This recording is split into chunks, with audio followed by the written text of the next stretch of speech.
I think making for me is more about communicating in the most clear way, or in multiple ways, maybe, um, information, knowledge, and ideas. Disability makers are really interesting, like an interesting phenomenon, because so much of the time their making in and of itself disrupts the traditional definitions of who we think makes and how making should go about. Part of the development of the podcast is so that students who want to learn in a different modality have access to the knowledge that disability madness and fat studies can bring.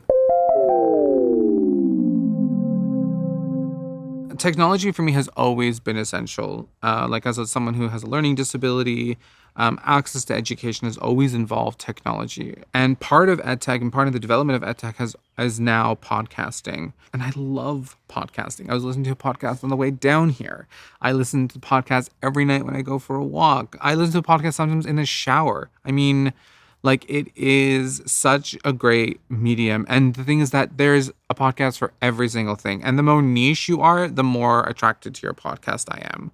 I feel like if you do something that you like and that is for you, it hopefully will find people who are similarly interested. You know, I think like my podcast fills a gap because there aren't really a lot of disability studies podcasts in Canada. It's not really. I think there's disability podcasts in the U.S. There's disability podcasts in other parts of the world, but there isn't one who's interviewing a lot of disabled scholars in Canada. You know, I interview PhD candidates and I interview people in the community and younger artists, and I think that's really exciting and something that isn't another podcast topic. In the first episode of my podcast, there's a part that goes, "Oh, we'll just cut that out," but it's not cut out. It's in the episode.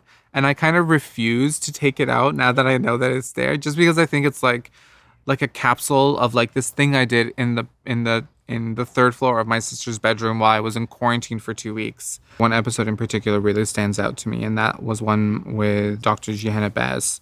Me and Johanna have a lot of things in common. We're both disabled people. We both have PhDs and we both have learning disabilities. And so those intersections were unique. Learning that she also learned to read by dissecting Archie comics was like this really awesome like revelation to me. And I think that's why a lot of people come and listen to the podcast in the first place, right? It's like there's a shared commonality in some of the experiences that people are sharing. We're talking about their academic crush. We're talking about what they're currently reading, and we're talking about the famous person they met. Those stories, they reveal the person behind the research. These really kind of revealing conversations about what people do outside of their jobs or their careers.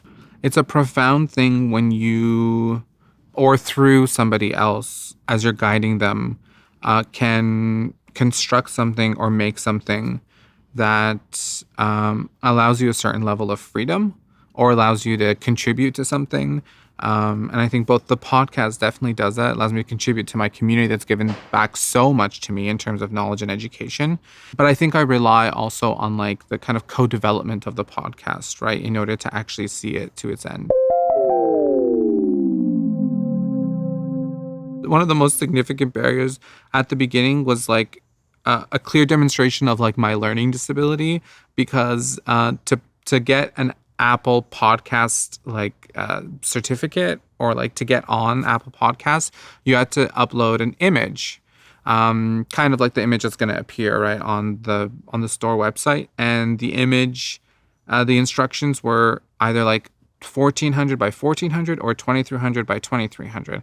And I thought, oh, it could be arranged between 1400 and 2300. And that is not what they were saying. The word "or" was in the middle. And so if it's not exactly this or that, it won't upload. And that took me a day and a half to figure out.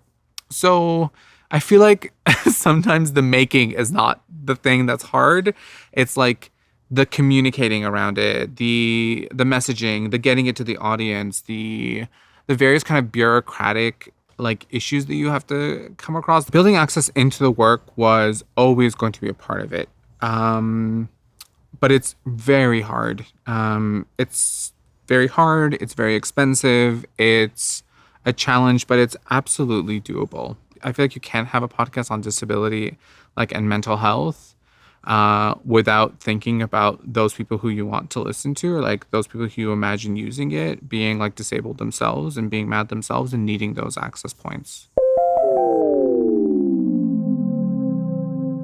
The medium or platform that I'm most interested in exploring would probably be TikTok. I just think it's the most exciting area for makers, make you laugh and cry with, a 6 second video or a 3 minute video. It's fantastic. It would be so easy for me to send students or like embed a TikTok in like a presentation or in a PowerPoint instead of having like a 30-minute conversation. It really is a maker's space.